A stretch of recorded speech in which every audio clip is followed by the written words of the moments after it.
भगवान के प्रिय भक्त की, जो मंदिर में जाता था, पूजा अर्चना करता था, भगवान के बड़ा करीब था। एक दिन उसने भगवान से कहा कि भगवान, आप कब तक यहाँ मूर्ति बन के खड़े रहेंगे? आज आप जरा घूम आइए, आपकी जगह मैं खड़ा हो जाता हूँ, अगर आप मुझे आज्ञा दें। भगवान ने कहा ठीक है, मैं चला जाता हूँ, लेकिन एक बात का ध्यान रखना, और वो एक बात ये है, शर्त ये है कि यहाँ जो भी आए दर्शन के लिए, जो भी मांगे, जो भी करे, जो भी हो, तुम कुछ मत बोलना, तुम कुछ मत करना, बस मूर्ति बनकर खड़े रहना। मैंने सबके लिए प्लान बना रखा है, योजना बना रखी है, सबका काम कर दूंगा, तुम कुछ मत बोलना। भक्त ने कहा ठीक है, जो आज्ञा। भगवान चले गए, भक्त वहां मूर्ति बन के खड़ा हो गया। भक्त आते रहे, जाते रहे दर्शन के लिए। एक व्यापारी आया, प्रणाम किया, प्रणाम करके जब पलटा तो उसकी पॉकेट में से, उसकी जेब में से पर्स गिर गया। व्यापारी ने ध्यान नहीं दिया, वो चला गया।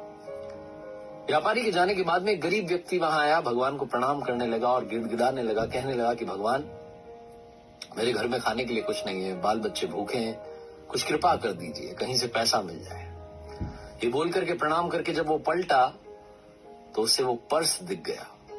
उसने पर्स उठा लिया, भगवान को फिर से प्रणाम किया, दंडवत प्रणाम किया, कहने लगा आपकी तो कृपा, आपका चमत्कार है, और खुश होकर के वहां से चला गया। ये सब वो भक्त देख रहा था जो मूर्ति बन के खड़ा था और सोच रहा था ये क्या हो गया, चोरी करके ले गया। उस गरीब व्यक्ति के चले जाने के बाद में वहां पर एक नाविक आया, नाव चलाने वाला, आकर के प्रार्थना करने लगा, प्रणाम करने लगा और कहने लगा कि भगवान, मैं 15 दिन के लिए समुद्री यात्रा पर जा रहा हूं, आप देख लेना मेरी यात्रा सही से हो जाए, मुझे संभाल लेना, घर वालों को संभाल लेना, सब कुछ आपके हवाले, मेरी यात्रा सफल बनाना भगवान। ये बोलकर के उसने प्रणाम किया, और जब वो पलटा तो पीछे पुलिस खड़ी हुई थी। वो व्यापारी खड़ा हुआ था जिसका पर्स गिर गया था, वो आरोप लगा रहा था कि इस नाविक ने वो पर्स चुराया क्योंकि मेरे बाद में ये आया है।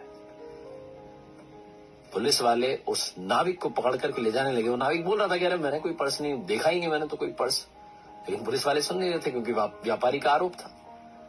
तो उस नाविक को ले जाने लगे, तभी वो भक्त जो मूर्ति बन के खड़ा था वो कहने लगा कि अरे इसने नहीं चुराया है, इससे पहले गरीब आदमी आया था, वो चुरा के ले गया, उसके घर जाओ, मिल जाएगा अभी। पुलिस वाले पहुंच गए उस गरीब आदमी के घर, उसके घर से पर्स मिल गया, उसको पकड़ के ले गए, जेल में बंद कर दिया। नाविक जो था वहां से चला गया। शाम में भगवान आए। भगवान आए तो उस भक्त ने उनको सारी बात बताई कि भगवान आज ये सब हुआ। भगवान ने कहा मैंने तुम्हें क्या शर्त बताई थी? मैंने तुम्हें कहा था कि तुम यहां खड़े रहना, कुछ मत करना, बस खड़े रहना। मैंने सबके लिए योजना बना के रखी है, तुमने सारा काम बिगाड़ दिया। उस व्यापारी की जेब से पर्स गिर गया था, उसमें इतने पैसे नहीं थे कि उसका नुकसान हो जाता, वो बहुत बड़ा व्यापारी है, लेकिन वो पर्स जिस गरीब इंसान को मिला था उसके परिवार का खर्चा चल जाता, उन्हें भोजन मिल जाता। वो लेके चला गया था पर्स। उसके बाद जो नाविक आया था, वो नाविक जिस 15 दिन की यात्रा पर जाने की बात कर रहा था, वहां भयंकर तूफान आने वाला था, उसकी जान जानी पक्की थी, उसकी पत्नी विधवा हो जाती।